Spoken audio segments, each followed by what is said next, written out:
Assalamualaikum warahmatullahi wabarakatuh. Kami daripada kumpulan 12 yang terdiri daripada saya, Nur Syafira Syahira binti Muhammad Iswadi, nombor matrik 284969 dan Fatin Hanisha binti Hayyidi, nombor matrik 285552.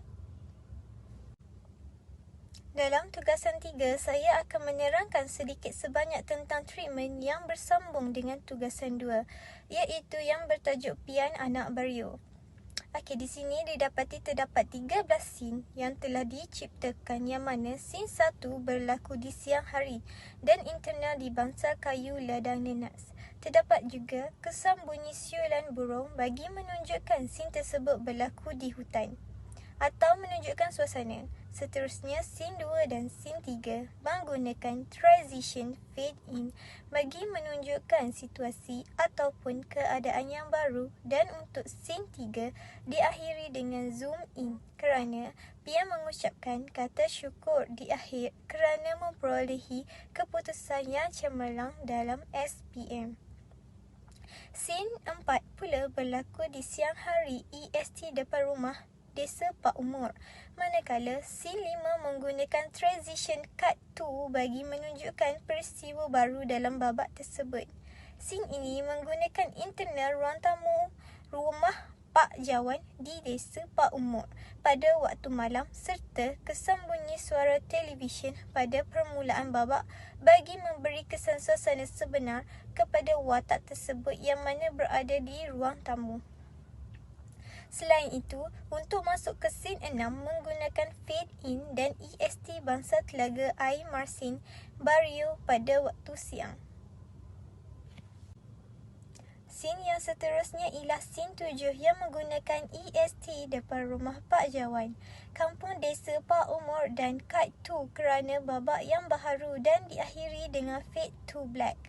Scene ini juga mempunyai kesan bunyi instrumen sedih kerana terdapat babak yang emosional pada akhir cerita tersebut, yang mana Sofian menangis apabila tidak sengaja mendengar perbualan kedua ibu bapanya. Di samping itu, scene 8 sehingga scene 11 menunjukkan penggunaan cut to kerana masing-masing merupakan babak yang baharu.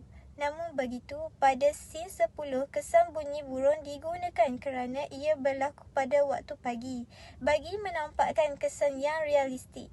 Scene 12 menggunakan EXT warung Pak Akop pada siang yang merupakan scene imbas kembali, dan akhir sekali ialah scene 13. Internal bilik tidur pada waktu malam dan terdapat kesan bunyi katak kerana babak tersebut berlaku di bilik tidur yang terbuka jendela bagi menimbulkan lagi kesan yang menarik, dan transition diakhiri dengan fade up. Sekian, terima kasih daripada saya. Saya pass to next presenter, Hanisha. Assalamualaikum warahmatullahi wabarakatuh dan salam sejahtera. Saya Fatin Hanisha, nombor matrik 285552. Baiklah, saya akan menerangkan ringkasan secara keseluruhan bagi skrip untuk tugasan 3 yang kami beri nama Pian Anak Bario. Bagi latar tempat bagi telefilm kami ini, rata-rata di Desa Pak Umur, Bario, Sarawak. Untuk watak-watak yang terlibat dalam 10 minit pertama skrip ini adalah Sufian, iaitu watak utama. Dia adalah pelajar lepasan SPM yang mendapat keputusan yang cemerlang. Seterusnya, Pak Jawan, iaitu bapa kepada Sufian, dan Mak Anif, iaitu ibu kepada Sufian. Seterusnya, Cikgu Ahmad, iaitu guru kelas Sufian, dan Cikgu Aimah, guru sekolah Sufian. Dan watak-watak sampingan seperti Pak Akop dan Pak Anda, iaitu penjaga kedai runcit dan warung yang berada di Desa Pak Umar. Terdapat 13 scene yang terlibat dalam penghasilan 10 minit bagi telefilm Pian Anak Bario. Baiklah, kita masuk kepada scene pertama. Scene pertama berlaku di ladang nenas pada waktu siang. Scene ini melibatkan perbualan di antara Sufian dan bapanya yang sedang berehat di bangsal kayu di ladang nenas. Sufian menyatakan bahawa pada keesokan harinya dia akan mengambil CGSPM yang telah diduduki olehnya. Seterusnya, pada scene kedua, Sufian beratur untuk mengambil keputusan SPM dan perbualan berlaku di antara Sufian dan Cikgu Aimah, dan Cikgu Aimah telah menyatakan bahawa dia mendapat straight A, dan seterusnya dia mengingatkan supaya Sufian supaya tidak lupa mengisi UPU untuk mendapatkan universiti yang terbaik. Seterusnya adalah scene 3. Scene 3 berlaku di kedai runcit Pak Andak pada waktu siang.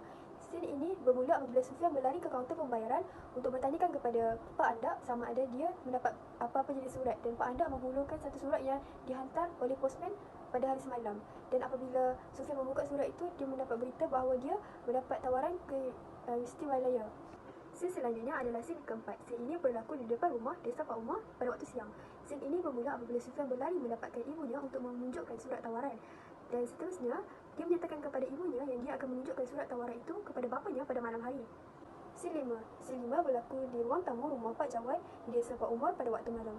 Scene bermula apabila Sufyan berlari dari dapur ke ruang tamu sesudah satu bapanya makan malam. Sufyan membawa sebiji kek sebagai tanda meraihkan diri dan dia ingin menunjukkan surat tawaran kepada bapanya. Tanpa disangka, tindakan beliau itu tidak dilayan dan tidak diendahkan. Bapanya hanya berlalu daripada situ. Seterusnya, scene 6. Scene 6 berlaku di bangsa Telaga Air Masin.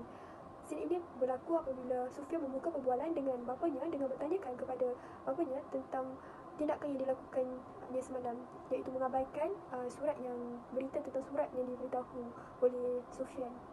Dan Pak Jawab menyatakan bahawa dia tidak boleh menyambung pembelajaran kerana bapanya tidak mampu untuk menanggungnya lagi. Scene 7. Scene 7 berlaku di depan rumah Pak Jawan, iaitu di beranda. Scene ini dimulakan dengan Mak Anit membawakan kopi kepada Pak Jawan, dan Pak Jawan bertanyakan keadaan Sufyan. Dan Mak Anit menyatakan bahawa Sufyan tidak keluar makan kerana tidak selera. Dan Pak Jawan menyatakan bahawa dia tahu sebabnya kerana Sufyan mogok kerana percakapan yang dilontarkan oleh Pak Jawan terhadap Sufyan. Dan Pak Jawan menyatakan sekali lagi yang dia tidak mempunyai wang untuk memberi Sufyan untuk sambung belajar, dan dia ingin Sufyan untuk bekerja, menolongnya menghasilkan wang untuk keluarga.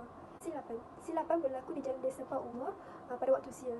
Scene ini dimulakan dengan Alex, iaitu rakan sekolah Sufyan, yang menegur Sufyan yang sedang termenung. Alex bertanyakan kepada Sufyan sama ada Sufyan mendapat mana-mana tawaran universiti, dan Sufyan menyatakan bahawa dia mendapat Universiti Malaya. Dan seterusnya, Sufyan pula bertanya kepada Alex sama ada dia mendapat mana-mana universiti, dan Alex menyatakan bahawa dia tidak mendapat universiti kerajaan.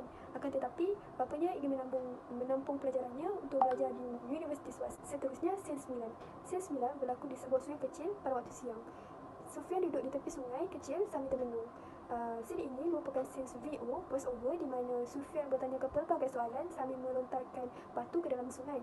Sufyan bertanyakan adakah dia tidak layak untuk tentukan kehidupannya, bagaimana cara untuk mencapai cita-citanya yang diimpikannya selama ini, adakah bapanya tidak sayang kepadanya, pelbagai persoalan yang muncul di benak fikirannya. Pak Jawan yang kekal berdiri di situ menyatakan bahawa dia mengambil keputusan untuk tidak menghantar Sufyan ke universiti kerana dia tidak mampu, dan Cikgu Ahmad cuba untuk menyatakan cita-cita Sufyan yang ingin menyambung pelajaran, tetapi Pak Jawan memarahi beliau dan menasihatinya untuk tidak mengajarnya. Scene 11 berlaku di sungai kecil pada waktu siang.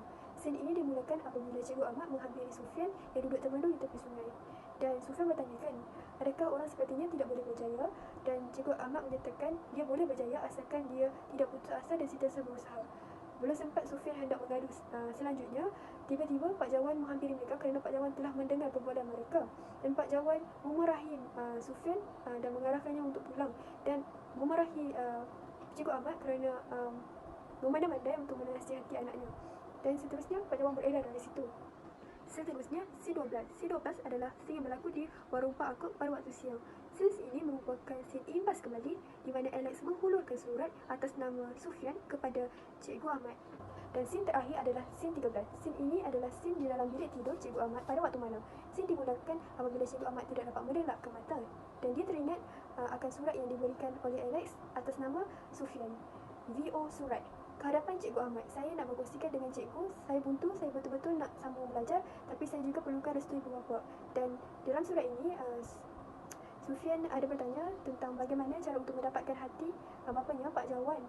Dan scene ini seterusnya berakhir apabila Cikgu Ahmad menghadap keluar jendela dan memikirkan nasib yang akan berlaku pada anak muridnya itu. Jadi sekian saja daripada saya, Fatah Hansyah, dan rakan kumpulan saya, Syafira Syahira. Sekian, terima kasih.